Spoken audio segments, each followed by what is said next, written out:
ప్రచారం జరుగుతుంది, వాస్తవం అది? ఏం లేదండి, నాదే ఎవరికి వివాదం లేదు.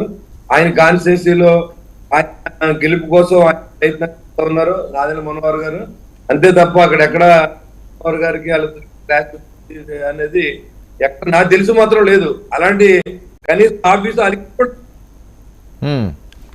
పార్టీలోకి రాకుండానే మరి వాళ్ళిద్దరికి అయిందంటే ఏంటి సార్? ఓకే, ఏంటి మంగళగిరిలోనే మకాం పెట్టినట్ట పవన్ కళ్యాణ్ గారు ఇంకా పూర్తి స్థాయిలో? పూర్తి స్థాయిలో అక్కడే ఉంటారండి. ఏం చేస్తారండి డైలీ షెడ్యూల్? ఏమైనా మీటింగ్లు అవి పెడుతున్నారా, లేకపోతే అభ్యర్థుల ఖరారు కోసం ఆలోచిస్తున్నారా?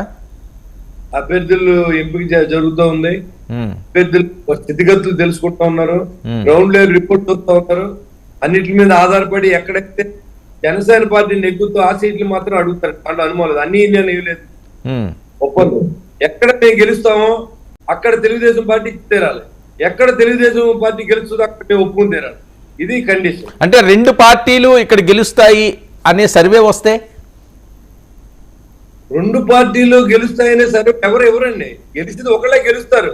అలా కాదు, ఇద్దరికి బలంగా ఉందని. ఏ పార్టీలో బలం అభ్యర్థి ఒకటే ఉంటాడు, ఇద్దరు ఉండరు. పొత్తులో ఉంటే ఇద్దరు అపోహ. ఎవరో ఒకళ్ళే గెలుస్తారు, దాంట్లో ఇద్దరు గొడవ పడితే ఒకడు ఓడిపోతారు ఖచ్చితంగా. ఆ కాన్సెప్ట్ రిపోర్ట్స్ అన్ని ఆల్రెడీ వాళ్ళ దగ్గర ఉన్నాయండి. ఎవరో ఒకళ్ళు గెలుస్తారంటే తప్ప ఇద్దరు గెలుస్తారని ఎక్కడ రాలేదు. పొత్తులు ఎవరైనా గెలిచేస్తారని చెప్తున్నా చూసారా, అదంతా అవాస్తవం. ఎవరో ఒకళ్ళే గెలుస్తారని రిపోర్ట్స్ మాత్రమే ఉన్నాయి, అలాంటి సందేశాలు ఎక్కడ లేవు. ఇప్పుడు మీరు అన్నిది ఏంటి, తాడేపూడిలో జరగచ్చు, ఇంకోటి జరగచ్చు. నా ప్యాత్ ఏంటంటే ఇండిపెండెంట్ గా జనసేన పార్టీ పోటీ చేస్తే గెలిచేటటువంటి ప్యాత్ నేను వేసుకున్నాను. ఈ కానీ మీరు కావాలంటే మీ పాత్రికే ఎంక్వైరీ చేసుకోండి, అంతే తప్ప ఇవాళ కలిస్తేనే పోటీ చేస్తాననే పరిస్థితి లేదు. కలిసినా కలవకపోయినా జనసేన పార్టీ 2019లో పోటీ చేశా, మళ్ళీ 2024లో పోటీ చేస్తా, అదే అనుమానం. అంటే ఓటు ట్రాన్స్ఫర్ అన్నది అది సక్సెస్ఫుల్గా అయితేనే మీకు విజయం అన్నది వచ్చే ఛాన్స్ ఉంటుందండి.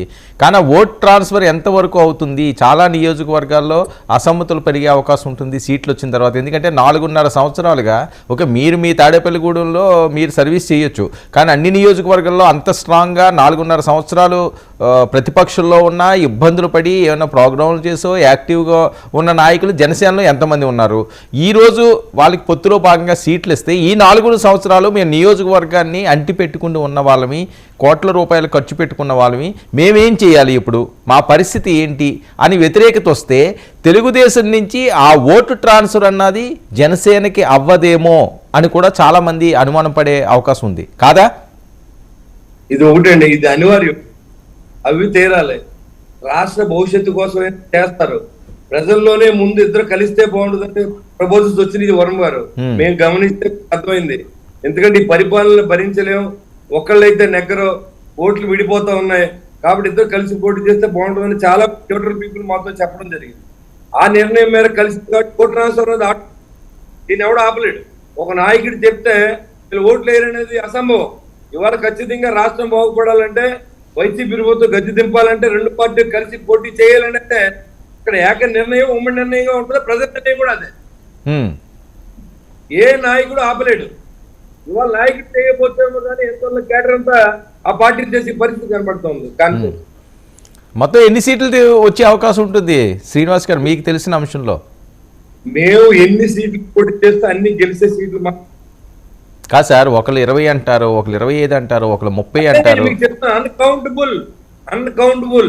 ఎక్కడ మేము గెలుస్తామో అక్కడ అన్ని చోట్ల ఇచ్చి తీరాలి. వాళ్ళు ఎక్కడ గెలుస్తారో అక్కడ మేము ఒప్పుకుని తీరాలి. ఇది కండిషన్. అంతేగాని మీకు 20 ఇస్తాం, 15 ఇస్తాం అంటే పొత్తు కాదండి. పొత్తు ధర్మంలో ఎక్కడ గెలిస్తే అక్కడ తీసుకునే పొత్తు అంటారు. మీరు అనుకోరు